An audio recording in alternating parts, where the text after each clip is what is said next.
السلام علیکم ورحمۃ اللہ وبرکاتہ۔ تحفہ یا علی علیہ الصلاۃ والسلام مدد۔ ناظرین، میں فرقان حیدری آپ کی خدمت میں ایک بار پھر سے حاضر ہوں۔ ناظرین، قرآن کی ایک آیت کی تلاوت کا شرف حاصل کرنے لگا ہوں۔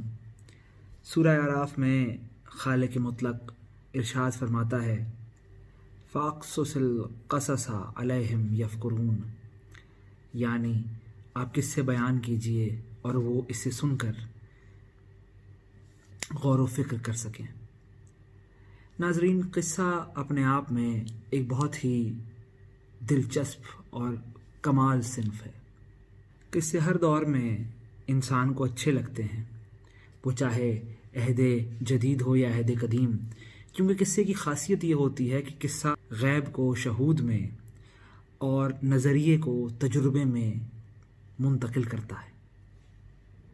جب ہم آسمانی اور الہامی کتابوں کو اور صحیفوں پر نظر ڈالتے ہیں تو اس میں بھی ہمیں کثرت کے ساتھ داستانیں اور قصے ملتے ہیں۔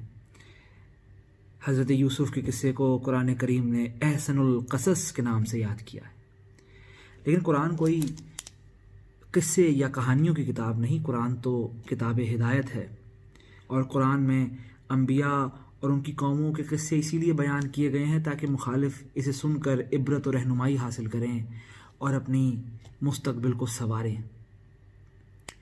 ناظرین، یہ کتاب جو آج میرے ہاتھ میں ہے، جس کے لیے میں نے اتنی تمہید بیان کی، وہ کتاب ہے، کیونکہ چھوٹی ہے لیکن تمہید اس کی زیادہ تھی۔ یہ کتاب ہے خزینۃ الحکایات۔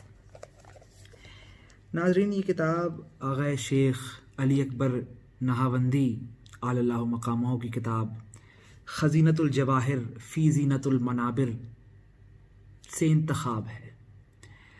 خزینۃ الجواہر و زینۃ المنابر آغا نہاوندی کی تصنیفات میں سے ایک احسن تصنیف ہے، اور یہ 2 جلدی کتاب 800 صفحات پر مشتمل ہے، لیکن اس کتاب کا اپنا مفہوم حکایات یا قصے نہیں ہے، وہ اصول دین، فروع دین اور احکامات و اخلاقیات پر مبنی کتاب ہے، لیکن اس کے اندر قصے اتنے خوبصورت بیان کیے گئے ہیں کہ اس کتاب کے مترجم المعروف علامہ محمد حسن جعفری صاحب نے یہ عزم کیا کہ وہ اس پوری کتاب میں سے قصے جمع کریں اور ان کا اردو میں ترجمہ کریں، اس کو ایک کتاب کی شکل دیں، جس کا نام انہوں نے خود منتخب کیا خزینۃ الحکایات کے نام سے۔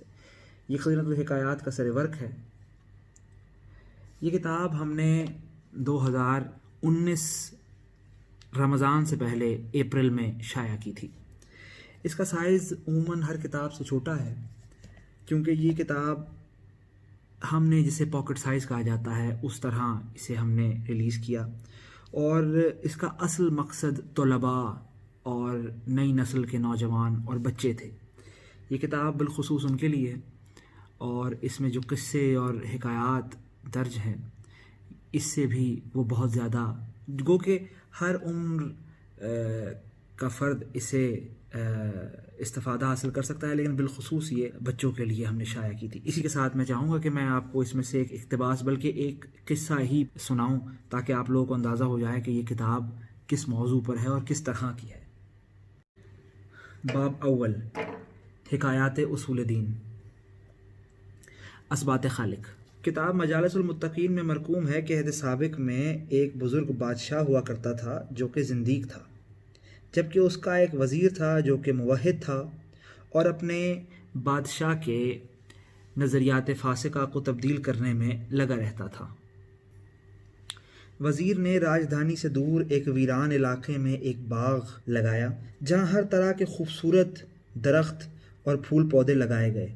اس باغ کی خوب حفاظت کی، یہاں تک کہ پودے جوان ہو گئے اور رشک ارم دکھائی دینے لگے۔ پھر وزیر نے باغ کے مالیوں کو 2 دن کی چھٹی پر بھیج دیا اور بادشاہ سے یہ عرض کی کہ میں چاہتا ہوں کہ ہم سیر و تفریح کے لیے باہر چلیں۔ بادشاہ بہت راضی ہوا اور خوش ہو کر کہنے لگا، نیک کام میں دیری کیسے، ہم آج ہی سیر و تفریح کے لیے نکلیں گے۔ الغرض یہ کہ بادشاہ اپنے خواص کو لے کر اپنے دارالحکومت سے روانہ ہوا اور وزیر انہیں باغ تک لے آیا۔ بادشاہ نے جیسے ہی باغ کو دیکھا تو اس کا دل بھی باغ باغ ہو گیا۔ اس نے دل کھول کر باغ کی تعریف کی اور پھر وزیر سے پوچھا کہ آخر یہ باغ کس نے لگایا ہے؟ وزیر نے جواب دیا، جہاں پناہ، یہ باغ کسی نے نہیں لگایا، یہ خود بخود وجود اور فطرت کی کارستانی ہے کہ یہاں باغ اپنے آپ منظر عام پر آ گیا۔ جب بادشاہ نے یہ سنا تو وزیر سے کہنے لگا، کیا تم پاگل ہو یا مجھے پاگل سمجھتے ہو؟ اتنا منظم اور مرتب باغ کسی باغبان کے بغیر وجود میں آ ہی نہیں سکتا۔ میں خواہ اس باغ کے باغبان کو دیکھوں یا نہ دیکھوں، مگر میں یہ عقیدہ رکھتا ہوں کہ اس باغ کو لگانے والا باغبان انتہائی صاحب ذوق ہے اور اس نے پوری ترتیب سے اس باغ کو لگایا ہے۔ باغ وجود میں خود بخود ہرگز نہیں آ سکتا۔ وزیر نے مسکرا کر جواب دیا، جہاں پناہ، آپ خود فکر کریں، جب ایک چھوٹا سا باغ بنانے والے کے بغیر وجود میں نہیں آ سکتا تو یہ آسمان، دریا، سمندر، سورج، چاند، ستارے، یہ سارے از خود کیسے بن سکتے ہیں؟ اس حسین استدلال سے بادشاہ بے حد خوش ہوا اور اس نے اپنے زندگی کی نظریات سے توبہ کی اور موحد ہو گیا اور آخر تک سچا موحد ثابت ہوا۔